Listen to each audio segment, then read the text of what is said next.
discussion on the half-wave rectifier on uncontrolled, half-wave rectifier on semi-controlled, with R load and with RL load.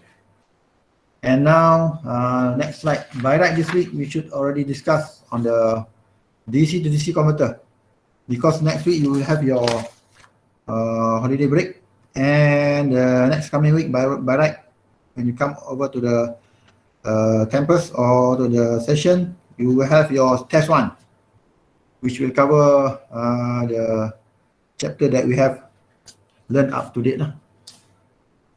Okay, however, we go with the flow.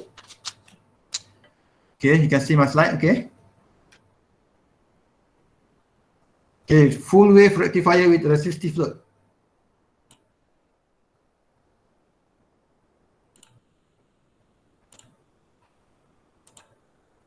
We have learned the rectifier for the half bridge.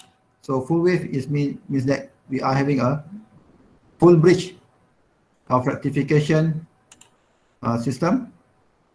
Now we're looking at the uncontrolled full wave rectifier with resistive load. Okay, first of all, actually the previous or conventional drawing in the books, they draw in terms of full wave rectifier with the construction of resistor and 4 diodes back-to-back connection here. But it is more convenient to redraw, because you will do your simulation as well in kind of parallel configuration like this. So it's better for you all to redraw like this, because it is the same in terms of analysis. It will become the same steps to analyze, but for easy visualization, it's better for you all to draw like this one. Okay. Okay, D1, you label D1 and D2, not side by side, but cross section like this. D1, D2, D3, and D4, because D1 and D2 will conduct at the same time. Meanwhile, D3 and D4 will conduct at the same time on another phase and another cycles. Positive cycles will conduct from source to D1 to the load, back to D2 and come back to the source. Meanwhile, for the negative cycle, we go into D3, going to the load, back to the D4 and return to the source. Okay, let's say we take a look at the specific cycles of the response.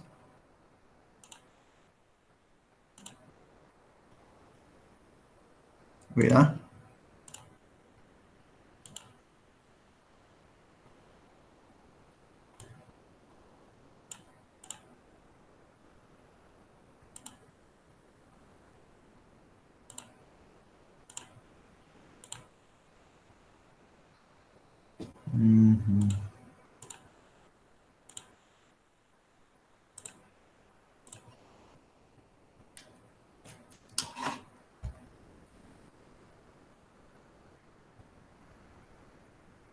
Okay, let's say we have a incoming source of AC.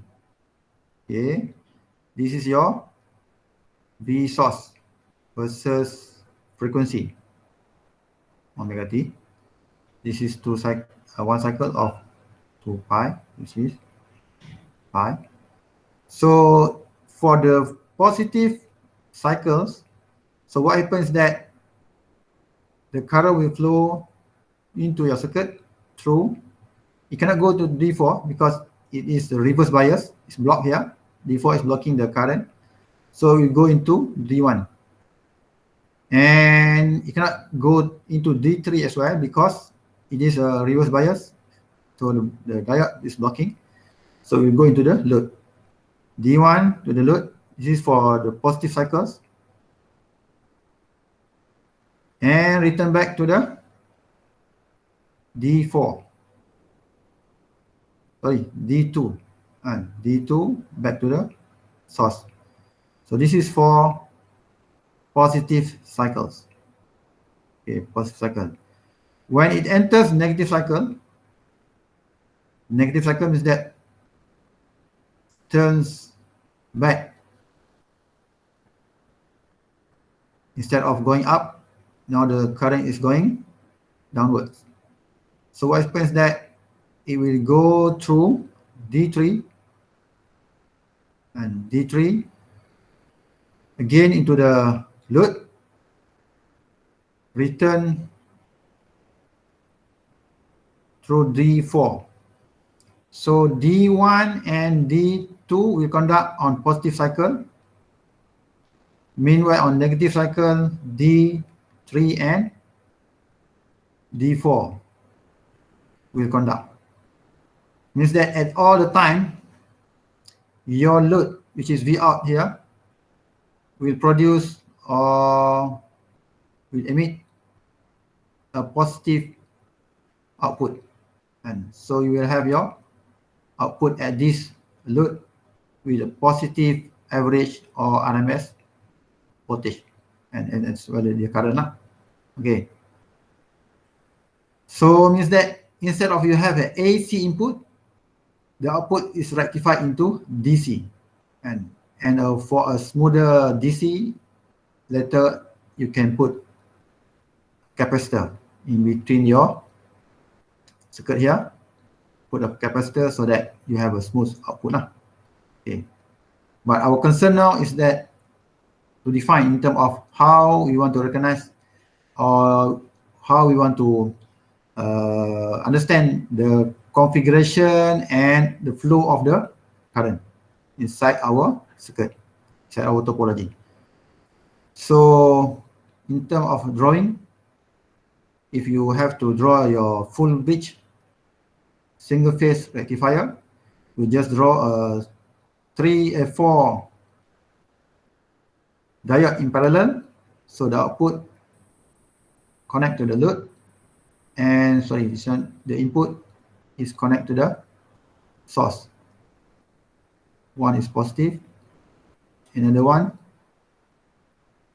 which is also in the middle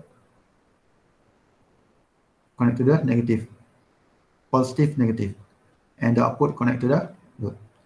So this is the easier drawing or to simulate or to visualize in terms of the topology instead of you using this kind of drawing. Okay. Okay, this is the output of voltage and as well as the current. And the current also, if you plot the I out,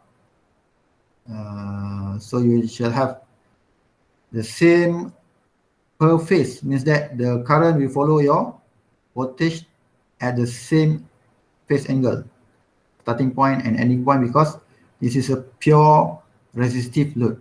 If you are having a RL load, so you shall have a shifted in terms of current, it will follow the voltage.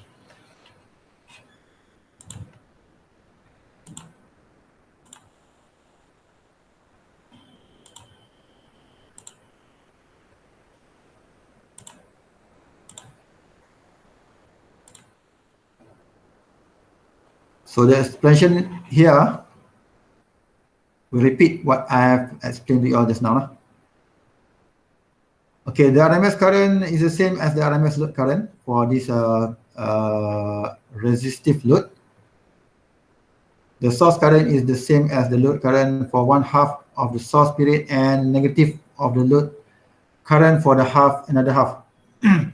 So you have a rectified, positive also rectified into positive, negative also rectified into positive. The fundamental frequency of the output is 2 cycles, means that you have let's say you have 50 Hz input, so the output is rectified into 2 times 50, so you have 100 Hz, so it means that 2 times your input. That's the frequency of your output. I've told you, you have 1 cycle in, you have 2 cycles out, and so the frequency or the repeating cycles will be double. If you probe your voltage throughout or in between your diode of D1 or D2 and D3 or D4, you shall have this kind of reverse blocking diode pattern. So during forward conduction, there is no blocking voltage, but during reverse blocking voltage, you shall have a rising up blocking voltage pattern. So this kind of graph is required once you want to recognize or you want to determine what is the maximum blocking diode values happen at the switch or your device, so that you can select from the datasheet or from the manufacturer which device is suitable for your application. Okay, means that if you buy or you acquire a lower blocking voltage diode, so you have a voltage breakdown on your diode and your system will damage. Okay.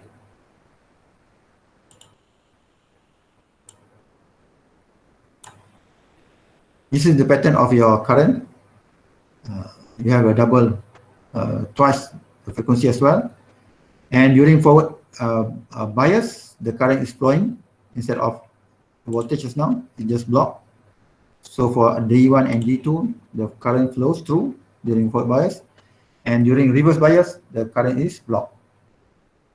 Vice versa happen to the diode D3 and D4 because this is at the different leg. So I in is sinusoidal, I out is a rectified DC pattern.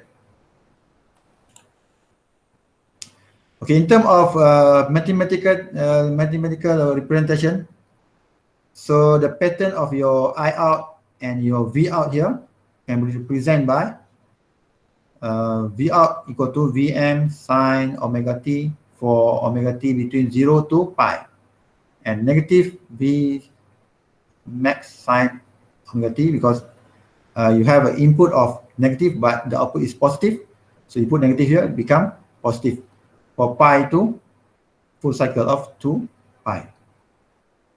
So this is the output voltage of this pattern.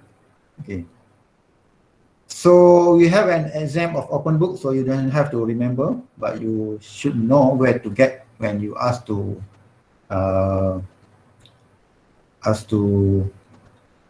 take out or produce or analyze in terms of their output voltage or current.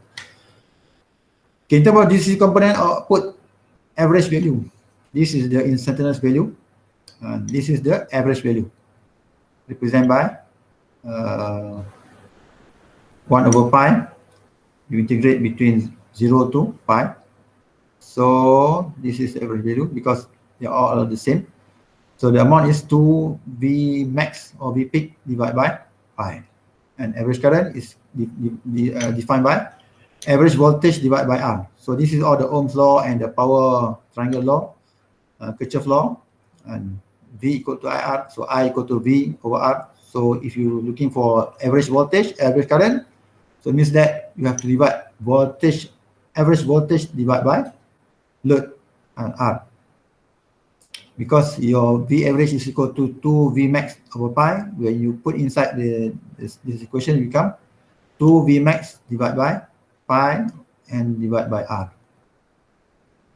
And the average power, P equal to I square R. So I here is I RMS, not I average, I RMS.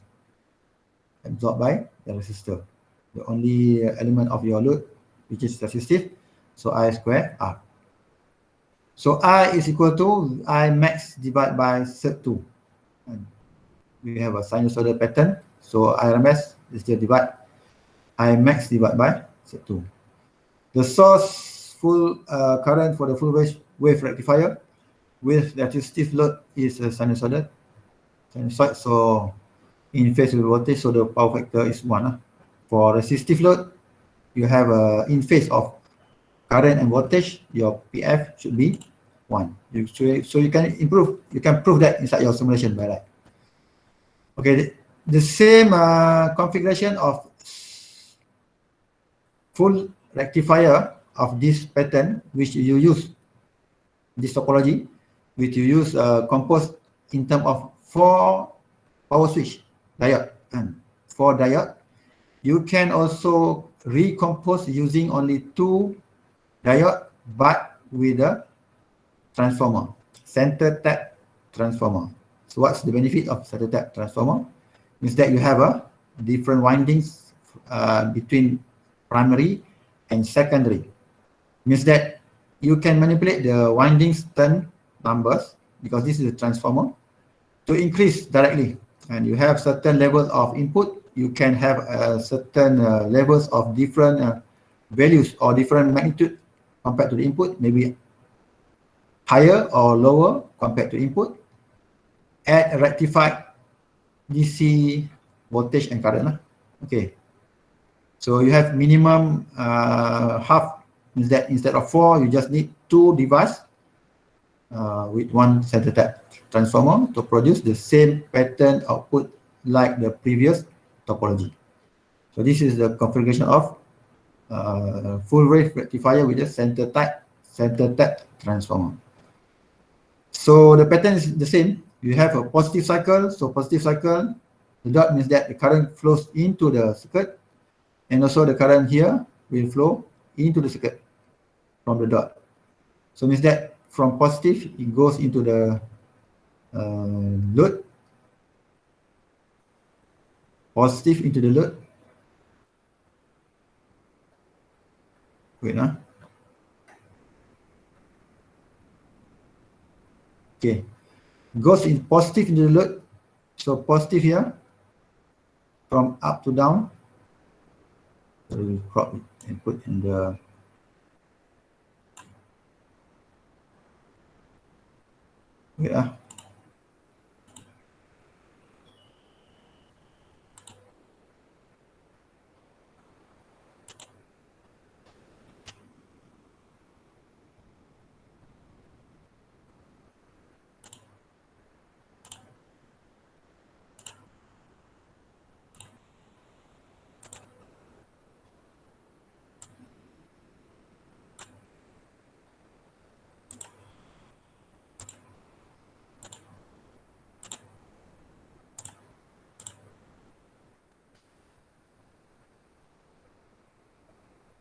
so this is your input V in. So you have to take note, when you plot V in, it usually will show you in terms of maximum V peak, V max or V peak. So it's not if you want to read the value in sine, so you have to convert into sine, or for calculation, from calculation you just divide by 2. But when you present inside your scope or your probe, it will show the peak, V max, in terms of peak value. So when positive cycles, during positive cycles, so the current will flow into the primary from the dot, and as well it go into the primary here. But when the upper current want to flow, it blocks by the D1, so it cannot close inside the upper circuit. But in the lower circuit, the current will flow into the load throughout the diode, and you have a positive pattern on the load. So you have a positive, and this is the output. You have a positive voltage on the load. Meanwhile, on the negative cycle, so the current will flow into anti-clockwise. So throughout the dot, so it flows throughout the dot and throughout the dot. Here it cannot flow because it's blocked by the diode, but on the upper circuit, it will flow through the diode forward bias into the load. So it will show a positive pattern as well. So you have a positive as well. So it repeats itself. This is one cycle, so this is another cycle. So it repeats itself. And so you have a DC average output voltage, and so does the current. So you have a DC average output current. So if you probe your voltmeter throughout your diode. So this is what the reading or the probe will show. For D1, during forward bias, the voltage drop is 0. During reverse bias, so you shall have a rising up blocking voltage. So it blocks and up to the maximum blocking voltage now. You have 2M actually, 2M. Because one comes from here, another one comes from bottom one. And so 2 voltage source built up here. So you have 2M and 2 V peak. Meanwhile, if you probe your voltage voltmeter throughout your D2, so this is the pattern. During forward bias, you will block. During reverse bias, it will flow through the circuit, so there will be no blocking voltage. No? Okay. Any question you can ask directly, or you can text into the chat box.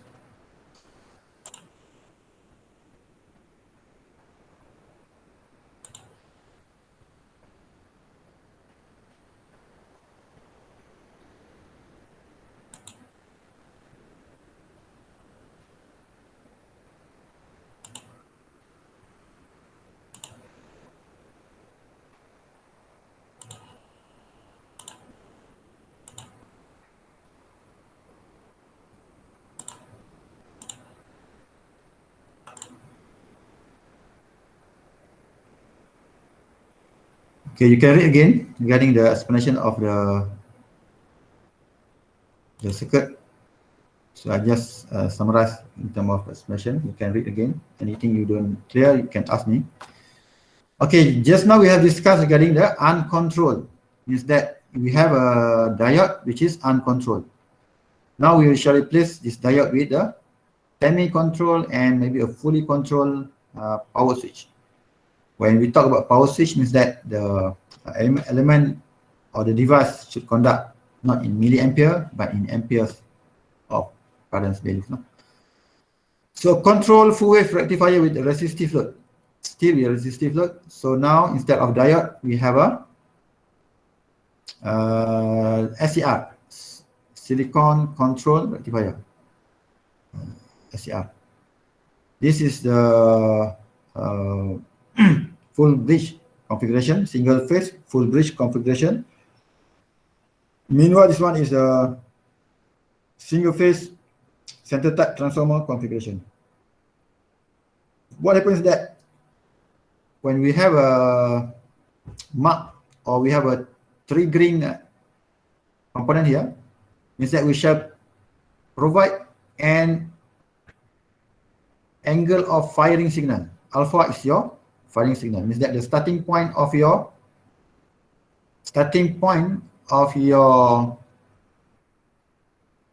triggering.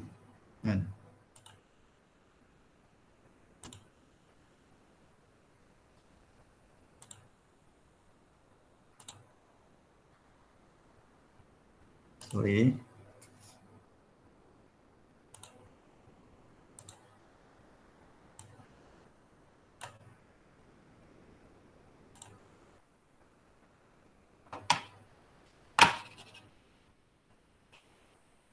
Sorry guys, my battery is slowing down.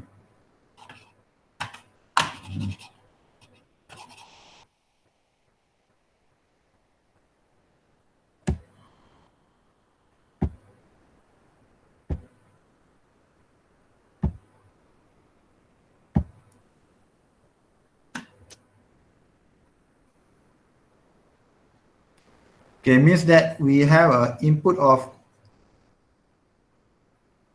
ada issue semula. My laptop is having some issues of it deletes itself. Sorry, yeah.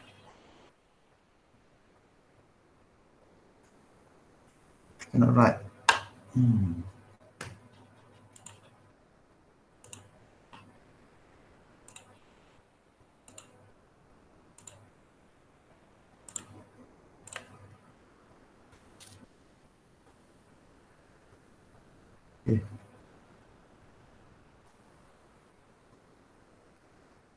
Allah.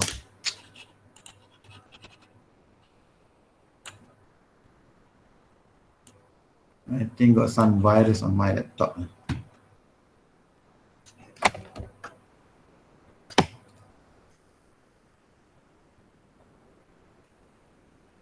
Never mind.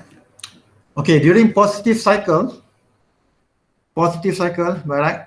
So the current will flow into the positive, going to the load, back to your source. Okay, so that will happen when you use uncontrolled device diode. And during negative cycle, you flow into the circuit, back to the source. S2, S negative is S3 and S4. Okay. Lost upside here. Okay, but when you have a element of this one, so you shall have a alpha to trigger when to start triggering your device to switch on. Because for SCR, instead of forward bias current and voltage, you need alpha to assist or to start conducting your device. Once you provide the signal, even you take out the signal, you provide the signal, even you take out the signal, it will still conducting until the current is reverse bias. Is that on the forward bias? And it will start to conduct once you put the trigger, and it will stop only when the reverse bias occur, and you stop during reverse bias. But you need the alpha to start the triggering. So when you refer to the slide number 17 just now,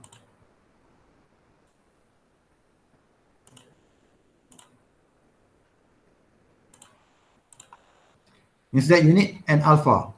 Even though you have this is the input, and you have a rising up voltage, but it will just start conducting when the alpha or the triggering firing angle is provided.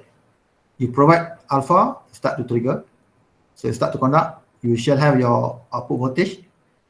You can read the output voltage, you can probe the output voltage, but even you take out the signal, alpha is taken out already, the current and the voltage still appear up to the negative cycles start to happen. Okay, alpha, this theta, the pi here means that the source is going to the negative cycles. But when you rectify, you can see a positive pattern on the output. But also the same, it needs to wait for alpha to trigger on this negative cycle. So you have to program your trigger for alpha positive at alpha, and alpha for negative cycle of alpha plus pi. If you have a different angles, angle shooting or firing, so you shall have a delay, and it's not the same. Means that you shall have a imbalance, actually imbalance system. By right, actually we consider so far the alpha and the pi plus alpha is balanced. Okay, so you shall have a alpha and alpha plus pi here. So it will repeat on the another cycles and so on. Means that you can shift the alpha and firing angle, you can shift from, or you can control from 0 to maximum of pi. You set at 0 means that you shall have the behavior of your circuit same like your uncontrolled system. You shall have full cycles of rectification swing. You shift your alpha upper and upper and upper up to maximum of pi. So when you set your alpha at pi, so you shall have your output voltage and current of 0. So this is how we want to control in terms of output level control. Means that if you have input of 100 volt RMS, let's say, you want to have only 5 volt RMS output. So you shall adjust your alpha such that the output will be produced at this level, and 5 volt, let's say. If you want a higher voltage, let's say you want to control your DC motor, you want to vary your output, you can manipulate your alpha, maybe from maximum here to minimum here. So maximum, let's say you start at middle, increase a bit up to full cycle of 180 degrees. So this is the minimum voltage you provide.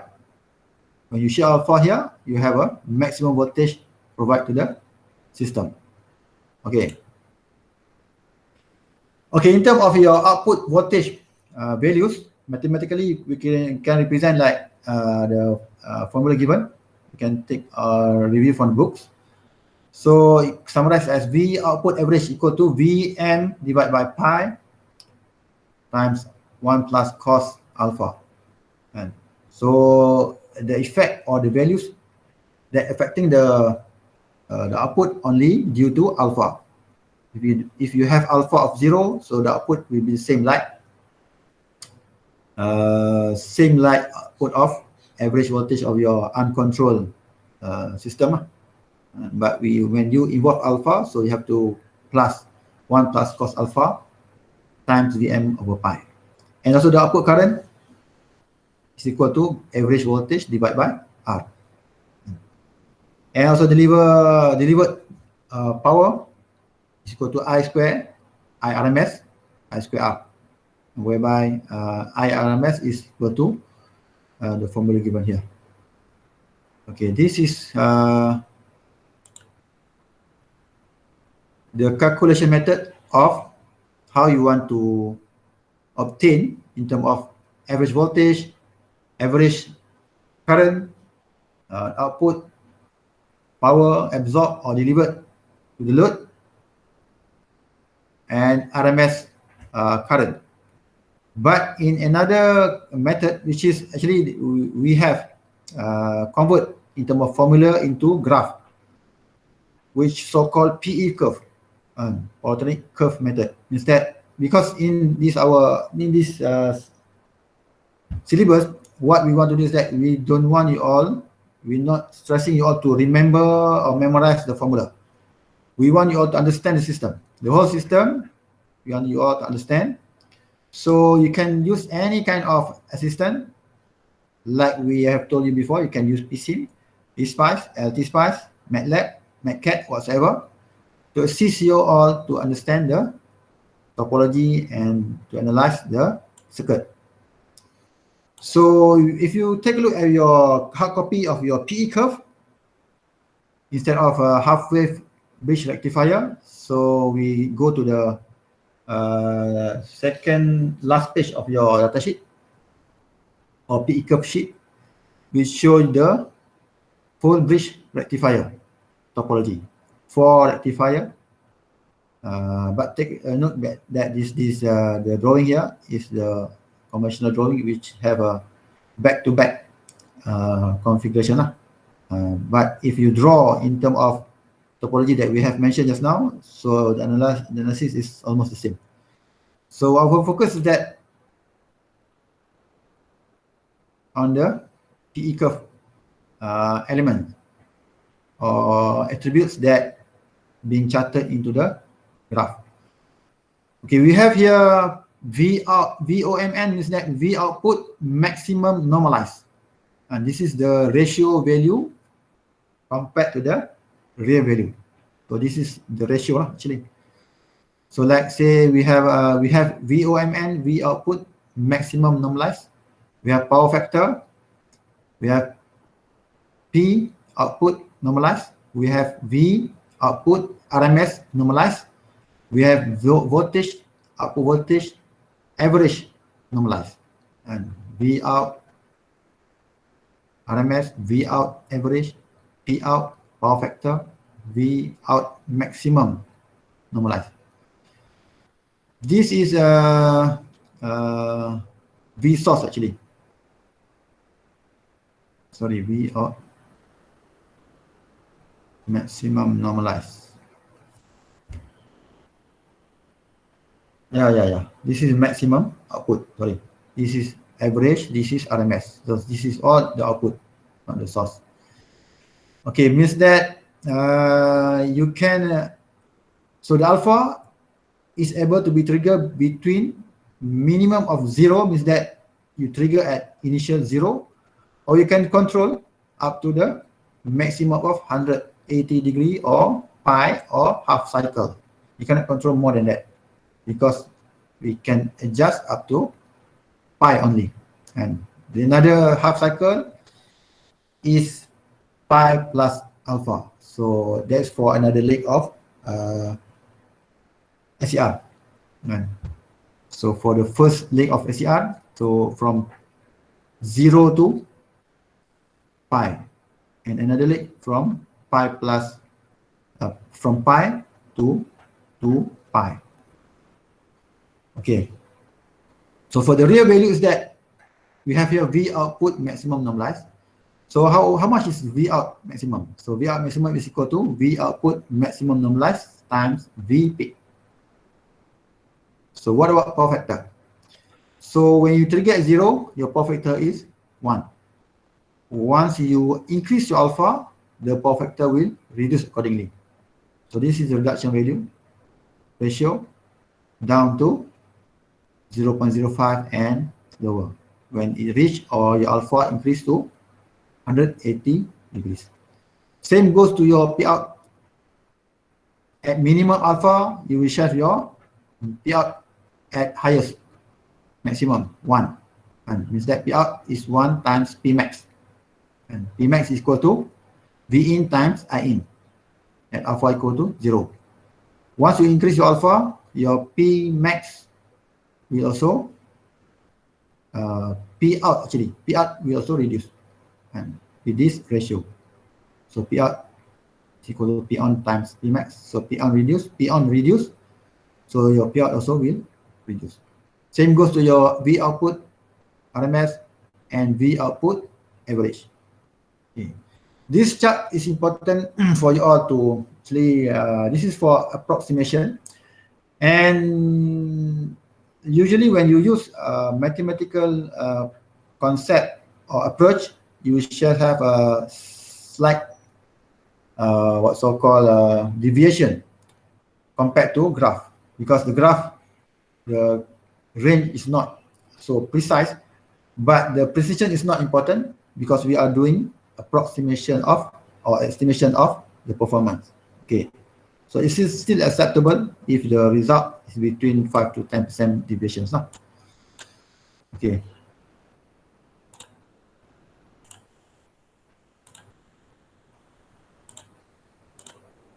Any question you can ask? If not, we proceed with another slide. This is for VP and power factor.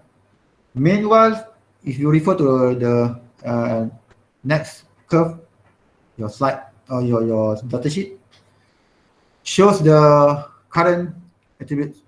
And so I in maximum normalized. I in MN is I in maximum normalized. IMN referring to I maximum normalized. I out maximum normalized. So I in is the output current. I maximum normalized is your output. This is your output. I output maximum normalized. This is your I out RMS normalized. I in RMS normalized. I out average normalized. I RMS normalized. Okay, wait. This is I average normalized. This is form factor. So all the values here will be used inside your calculation to find out what are the real or the actual value of your output average current. So I equal to V over R. So V peak over R times IO, I output average normalized. So the formula is listed inside your datasheet, and the datasheet is going to be used inside your task. So you can have here I output average, I output RMS, I output max.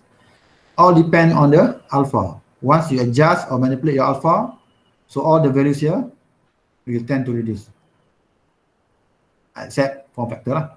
The form factor is the ratio between your, later we will see, the form factor is the difference between your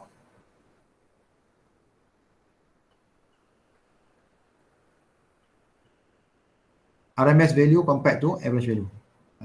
So at lower triggering section or at alpha almost 0, the average value and the RMS value almost the same at lower ratio. But once your alpha increase, so the form factor or the difference will be increased. Okay, we take a look at the example. And for the previous two example, I will upload on the solutions and discussion later because it takes quite a longer time. So if you use PE curve, because from PE curve we can just chart in terms of the graph from the graph itself. But for calculation you have to calculate mathematically, so it takes time. So we'll upload later.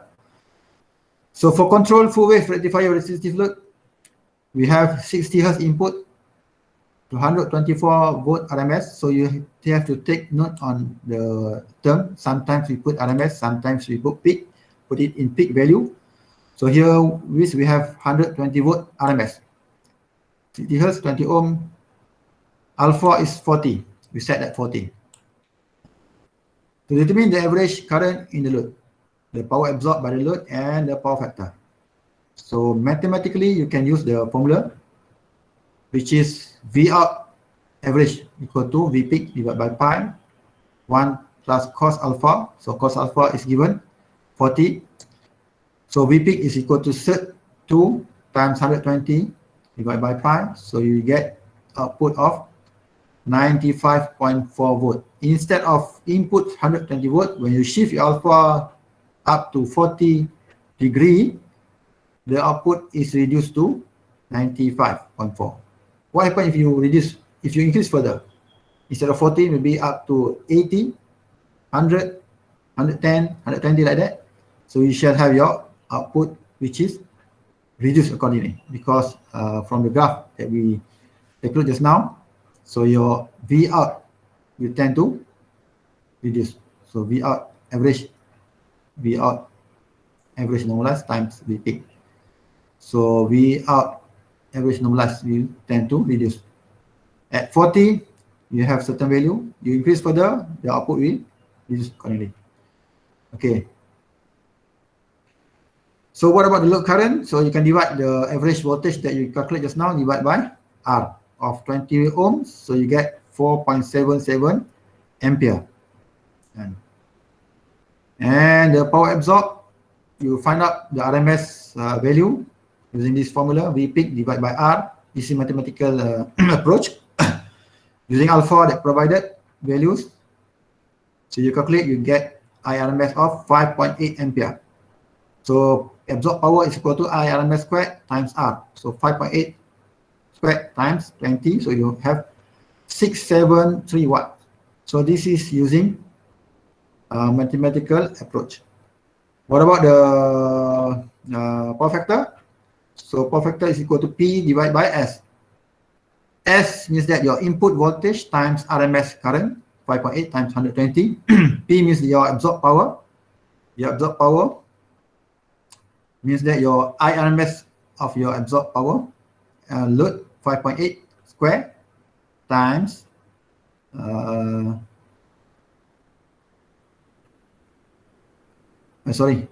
voltage 5.8 times V out. So your V is 95.4 RMS. So you will get your power factor of how much? 0.97 is not, I'm not mistaken.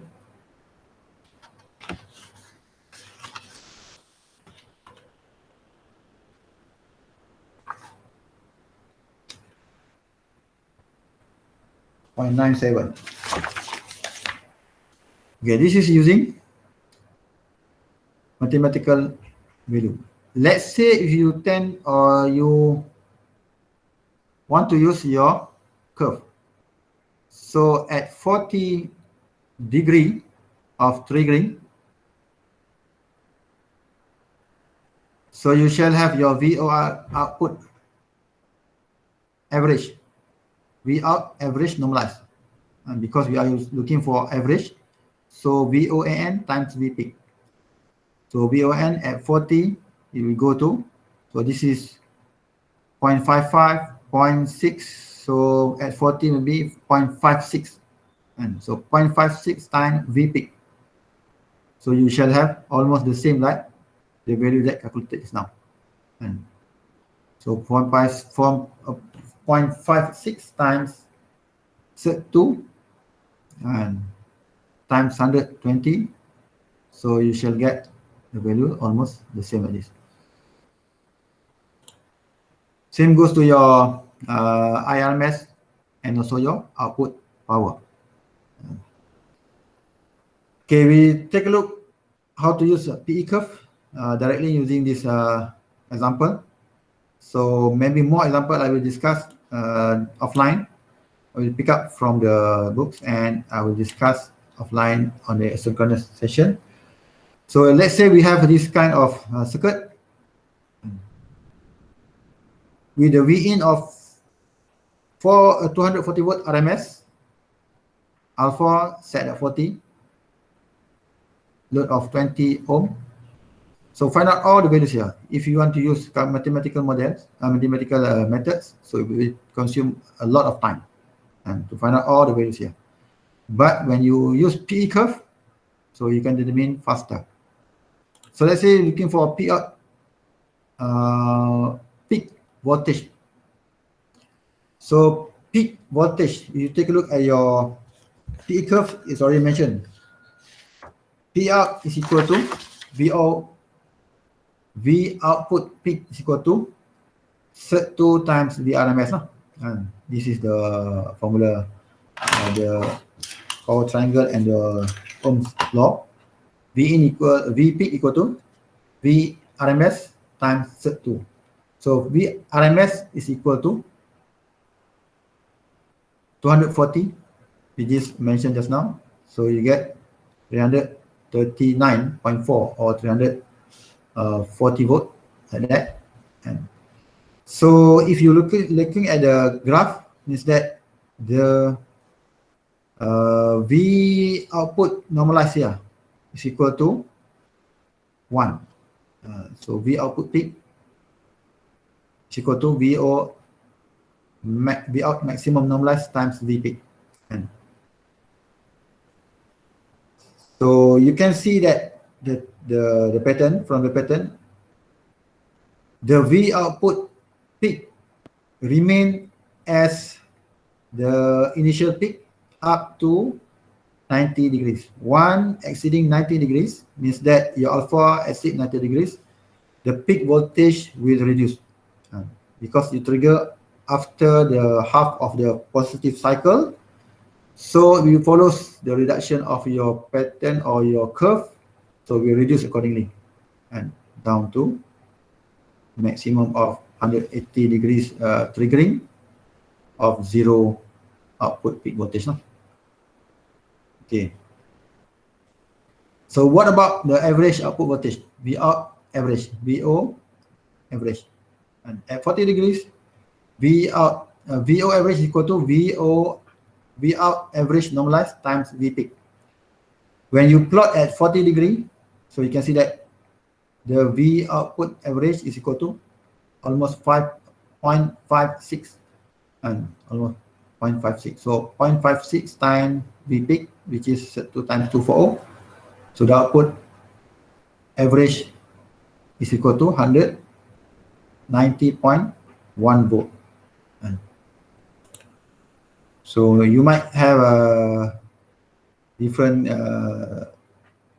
views here. Maybe some of you determine as 0.57, but not 0.58 and maybe for 0.56, 0.57 like that. So the this value is still acceptable. So what about the RMS output voltage? So you refer to the VORN because VRMS equal to VORN times V peak. So you plot from 40 degree, you can see that the angle or the arrow will show around 0.68. So 0.68 times V peak, we shall get 230 volt 0.8, 230.8 volt. And the peak output current, I output peak, and you refer to the next graph. The formula is that I output peak is equal to I output maximum normalized times V peak divided by R. I equal to V over R. And so you use this one. When you chart at 40, it remains at 1 ratio. So V peak divided by R, 16.97 ampere. And what about your average current? Average current that passing through each of your diode. Or this is SCR control device, semi-control device. So SCR average is equal to I average normalized times V peak divided by R.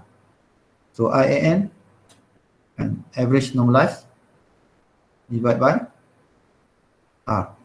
So this is your average current that flow through your device, RMS current throughout your device. This is the output. And output. Output means that the overall which passing the positive and negative cycles of your configuration or topology sum up into the load. So this is the output of the load. Average, RMS, and input. Meanwhile, this is your current that flow through your device. Why we need to distinguish between these two? Because this one is for your system performance. Meanwhile, this one for your device. For your device consideration. Later you want to buy your device, your SCR or your MOSFET, so you have to refer to this value. And because you need to find out what device that's suitable for your circuit. So this value is important. Okay. So at 40 degree, your I output normalized is 0.28. So 0.25 here, 0.3. So here it's around 0.28 times V peak divided by R, so 4.8 ampere.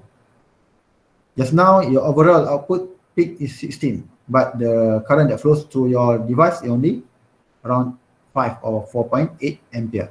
This is in average. Sometimes you need to find in RMS. It depends on your datasheet.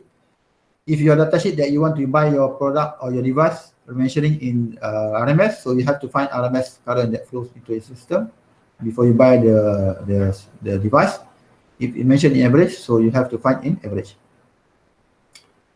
So the output average current, just now the SCR average current, this is the output average current. So you use the output RMS and output average curve. And so here, output average current is equal to IORN V peak divided by R. So IORN at 40 degrees is around 0.57. So 0.57 times V peak divided by 20. So you get 9.67 ampere. This is output average current. Just now is your SCR current. This is your peak current. Okay, 16, 9, and 4. And so different. Output average current. So in terms of RMS current, so you refer to IRN times V peak divided by R. So 8.2. Average 9.6, RMS 8.2. So these two amount will differentiate or will distinguish in terms of your form factor. Because your form factor here is also required inside your datasheet to determine in terms of the losses and the performance of your device.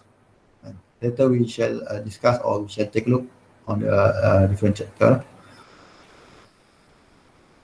Okay, output RMS current. Just now peak current, this is RMS current. So refer to the curve of IORN times V peak over R. So this is your form factor. It's equal to I RMS of your SCR divided by I average of your SCR, which you have broke and calculate just now, 8.2 divided by 4.8. So 1.7. So divide by 10. So you have around this one.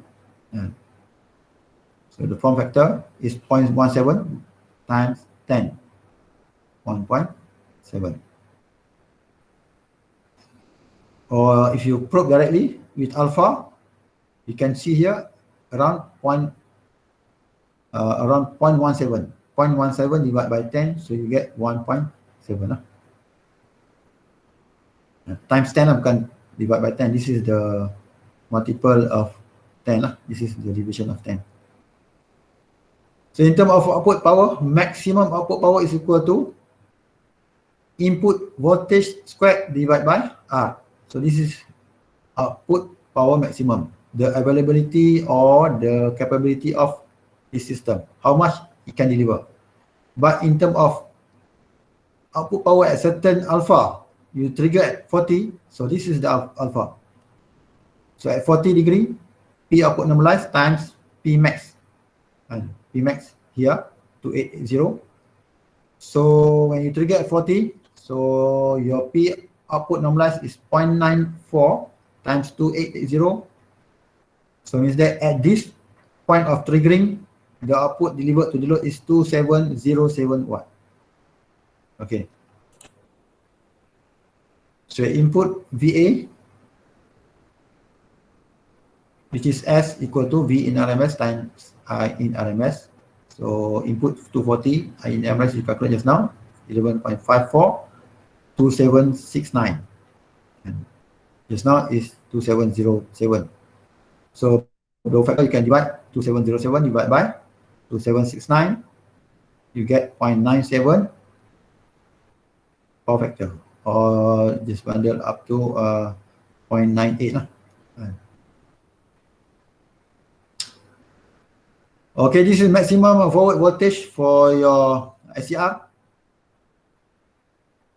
So V in peak divided by 2 sin alpha. So this is the maximum forward voltage at 40 degree. Means that forward bias, it blocks or it conducts up to 109.1 volt. But in terms of reverse bias, this is the maximum. It is the maximum that the curve of your input voltage you provide to the system. So that is your maximum reverse bias voltage that the circuit, the device should withstand. So in terms of selection later, so how much the input voltage you apply to the system, that is the highest or the voltage that you have to consider in terms of why you want to buy your device. So in summary, we have learned about our full wave control and of the uncontrolled and the semi-controlled rectifier, full bridge rectifier, single phase with R load. You can use calculation and you can use PE curve. Okay, that's all for the lecture of today's session. If you have any question, you can ask me. Any question?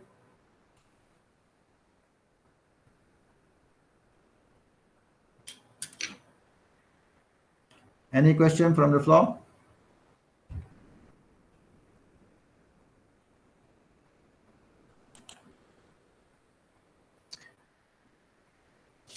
So your OEL, I think the Afif already upload the due date.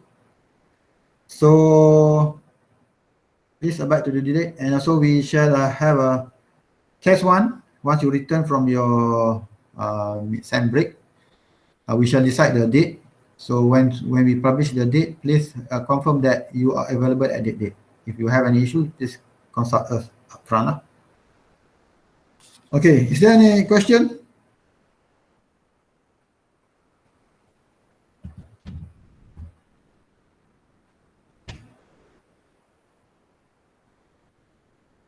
I provide you the attendance link for today's class. Wait.